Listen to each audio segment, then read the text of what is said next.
ఎవరైతే ఓర్వకుండా తనని నానా చిత్రహింసలు పెట్టి అదే నోటెంబడి మహి ఇక్కడే ఉంటుందని అనిపించుకున్న కనకమహాలక్ష్మి ఇప్పుడు ఊహించని మలుపుతో ట్విస్ట్ ఎలా ఉంటుందో. కనకమహాలక్ష్మి ఇంట్లో సెటిల్ అయ్యేలా, ఇంట్లో ఉండాలి కనకమహాలక్ష్మి అంటే మహి ఉండాలని చెప్పేసి అదే నోటితోని అనిపించి పద్మాక్షి ఎవరు చెప్పినా మహి ఇక్కడే ఉంటుందని అందరికీ కారాఖండిగా చెప్పేస్తుంది. ఈలోపు వెంటనే ఇక భక్తవచలాన్ని హాస్పిటల్కి తీసుకెళ్ళాలి. హాస్పిటల్ తీసుకెళ్ళాలంటే ఈలోపు అంబికకు చెప్తుంది. ఇక యమున, లేదు వదిన, నాకు ఆఫీస్లో ఇంపార్టెంట్ వర్క్ ఉంది, అంతేకాకుండా మీటింగ్ ఉంది, మామయ్య గారిని నేను ఇలా ఒక్కదాన్ని తీసుకెళ్ళాలి అని అంటుండగా అదే సమయానికి ఏంటమ్మా ఏం జరిగిందని లక్ష్మి అడుగుతుంది. అంటే ఏం లేదు మహి, మామయ్య గారిని ఈరోజు హాస్పిటల్లో చూపించాలి, అతని కండిషన్ ఎలా ఉందో కూడా మళ్ళీ 1 వీక్ తర్వాత రమ్మని చెప్పింది, ఈ వారంలో తీసుకెళ్ళాలి అని చెప్పేసి అంటే ఎవరు రావట్లేదు. ఓ అంతేనమ్మా, సరే ఇక తాతయ్య గారిని మన ఇద్దరం తీసుకెళ్దామా, నేను వస్తానమ్మా. ఎందుకు మహి నువ్వు హాస్పిటల్కి అవసరం లేదులే, హాస్పిటల్కి ఎందుకు, నీకు ఆఫీస్లో పని ఉంటుంది కదా. పర్లేదమ్మా, ఆఫీస్కి కాసేపటి తర్వాత వెళ్తానులే, ఇక ఇద్దరం కలిసి తాతయ్య గారిని తీసుకెళ్దాం అని ఈ విధంగా అనేసరికి పద్మాక్షి వస్తుంది. ఏంటి వదిన, హాస్పిటల్కి మామయ్య గారిని తీసుకెళ్దాం. వదిన, సరే వదిన, నేను కూడా హాస్పిటల్కి వస్తాను. ఇక మహి కూడా ఇందాక వస్తానంది.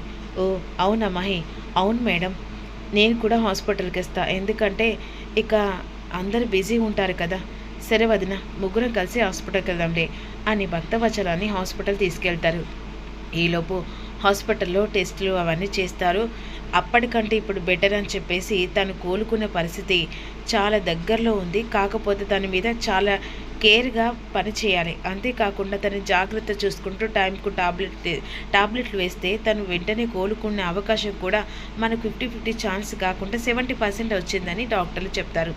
అప్పుడు వెంటనే మహి ఎలాగైనా సరే తాతయ్య గారిని కోలుకునేంత వరకు మేము చాలా జాగ్రత్తగా చూసుకుంటాం అని ఈ విధంగా మాటల్లో పడి మాట్లాడుతుండగా ఇక పద్మాక్షికి ఫోన్ వస్తుంది. ఫోన్ పట్టుకొని పక్కకు వచ్చి మాట్లాడుకుంటూ వాళ్ళు ముందుకు నడుచుకుంటూ వస్తుండగా ఆ రోజు సహస్రకు డెలివరీ చేసిన డాక్టరు పద్మాక్షిని గుర్తుపట్టేసి ఈవిడ పద్మాక్షి కదా, ఆ రోజు వాళ్ళ కూతురు ఇదే హాస్పిటల్లో జాయిన్ అయ్యి ఇక తనకి అసలు గర్భసంచి లేకుండా ఇక నా ఫ్రెండ్ ద్వారా ఒక పాపని దత్త తీసుకుంది కదా, అంటే సిరి వాళ్ళ కూతుర్నే కదా, ఇదేంటి ఇన్నేళ్ళ తర్వాత ఈమె ఎదురుపడ్డది. సరే ఏదైతే అది, వెంటనే తనని కలిసి అసలు ఏంటనేది తెలుసుకుంటేనే అప్పుడు ఆమె బండారం కూడా బయటపడుతుంది. ఆ రోజు నా ఫ్రెండ్ చావుకు కారణం తనే కదా, కనీసం సాటు మనిషి అని ఆలోచించకుండా చంపేసిన ఇలాంటి దాని గురించి ఎప్పుడు నిజం చెప్దామో అనుకున్నా ఏదో ఒక రూపంలో అవంతరం ఎదురు పడుతూ ఉంది, కానీ ఇన్నేళ్ల తర్వాత నాకు ఎదురు పడ్డది అని విధంగా ఫోన్ మాట్లాడి వెనక్కి తిరిగి చూసేసరికి డాక్టర్, ఏంటి డాక్టర్ అనేసరికి నీతో మాట్లాడే పని ఉంది అని పక్కకు తీసుకెళ్తుంది. ఏలోపు ఇక భక్తవత్సలంకి టెస్టులు అయిపోయిన తర్వాత మందులు తీసుకెళ్ళడానికి మహి ఇక షాప్ దగ్గరకు వస్తుంది. ఈలోపు పద్మాక్షి చేపట్టుకొని డాక్టర్ తీసుకెళ్తుంది. అదేంటి పద్మాక్షమ్మ చేపట్టుకొని డాక్టర్ ఎక్కడికి తీసుకెళ్తుంది అని వెంటనే ఆ గోడ సైడ్కు నిలబడుతుంది ఇక లక్ష్మి. ఈలోపు ఏంటి డాక్టర్ ఇలా పక్కకి ఎందుకు తీసుకొచ్చారు, మీరు పద్మాక్షి గారు కదా. అవును, మీరెవరో నాకు బాగా తెలుసు, కానీ మీరెవరో నేనెవరో మీకు తెలియదు. అంటే ఆ రోజు మీ కూతురు కోసమని స్వార్థంగా ఇందులో ఒక డాక్టర్ని మీరు వాడుకున్నారు కదా. అదేంటి డాక్టర్ని వాడుకోవడం ఏంటి అని లక్ష్మికి అనుమానం ఇంకా బలంగా నాటుకపోతుంది. ఏం మాట్లాడుతున్నారు, నేను డాక్టర్ని వాడుకోవడం ఏంటి, ఓ ఏం తెలియనట్టు బాగానే కవర్ చేస్తున్నారు. డాక్టర్ మర్యాద ఇచ్చి పుచ్చుకోండి. అవునా, మర్యాద వల్ల నీలాంటి దానికా, స్వార్థం కోసం మా డాక్టర్ని వాడుకొని అవసరానికి ఇక మీరు చంపి పడేస్తే మీలాంటి వాళ్ళకు మర్యాద ఇవ్వాలా ఏంటి, ఆ డాక్టర్ గురించి చెప్తుందా. మీరు ఏం చేశారో నాకు తెలియదు అనుకుంటున్నావా, సగటు డాక్టర్గా నాకు ఆల్రెడీ అన్నీ తెలుసు, కానీ మీ గురించి ఎక్కడ ఎంక్వైరీ చేసినా మీ అడ్రస్ దొరకలేదు. మీరు వైజాగ్ వెళ్ళారని తెలిసింది, కానీ ఏదో ఒక రోజు నాకు ఎదురు పడదా, అప్పుడు మీ దగ్గర సమాధానం రాదని ఎదురు చూస్తూ ఉన్నాను. అప్పుడు ఆ సమాధానం కోసమని ఇన్నేళ్ల తర్వాత మీరే నాకు ఎదురొచ్చారు.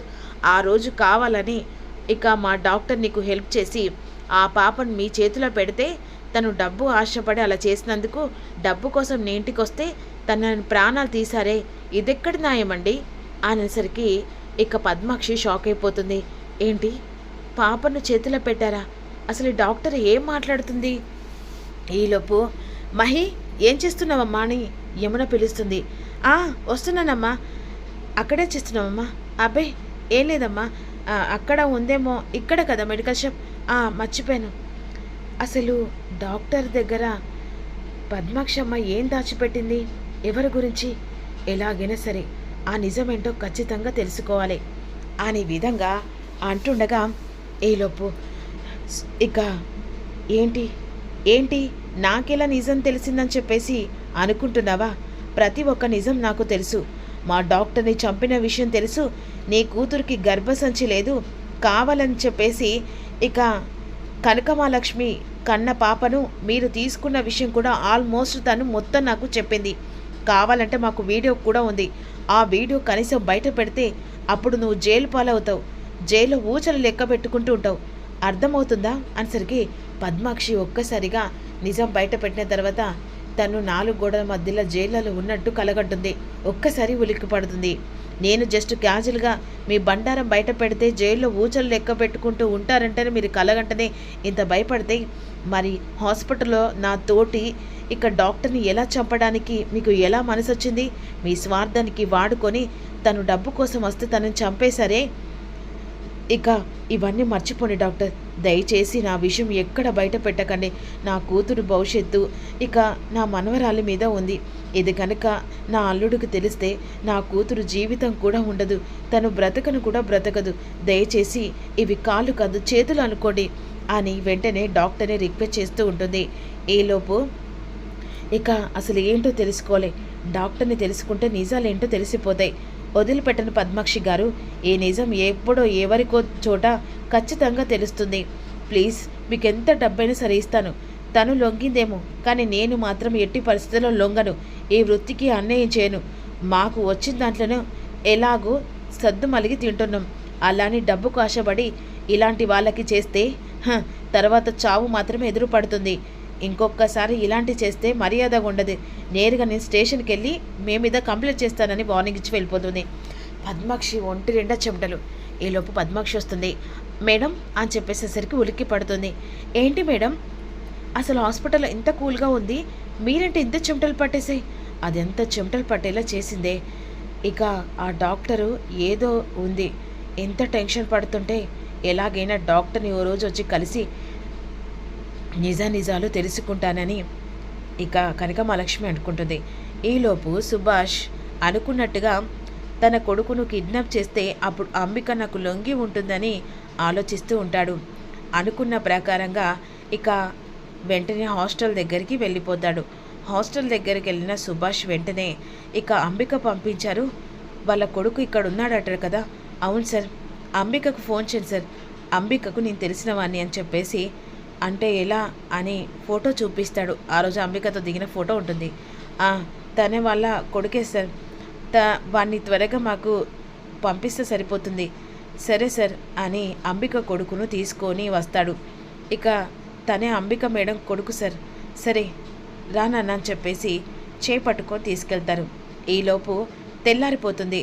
అంబిక తన కొడుకు రియల్ ఎంట్రీ ఇవ్వాలని చెప్పేసి ఇక వెంటనే హాస్టల్కి కాల్ చేస్తుంది. మేడం, మీ కొడుకు వచ్చాడు కదా, ఏం మాట్లాడుతున్నావు? అవును మేడం, నీకు కావలసిన అతను ఇక మీ కొడుకును నిన్న నైటే వచ్చి తీసుకెళ్లారు, మీరే పంపించారని కూడా చెప్పారు అనేసరికి అంబిక షాక్ అయిపోతుంది. సుభాష్ కాల్ చేసి అంబికను బెదిరిస్తాడనేది అప్కమింగ్లో తెలుసుకుందాం.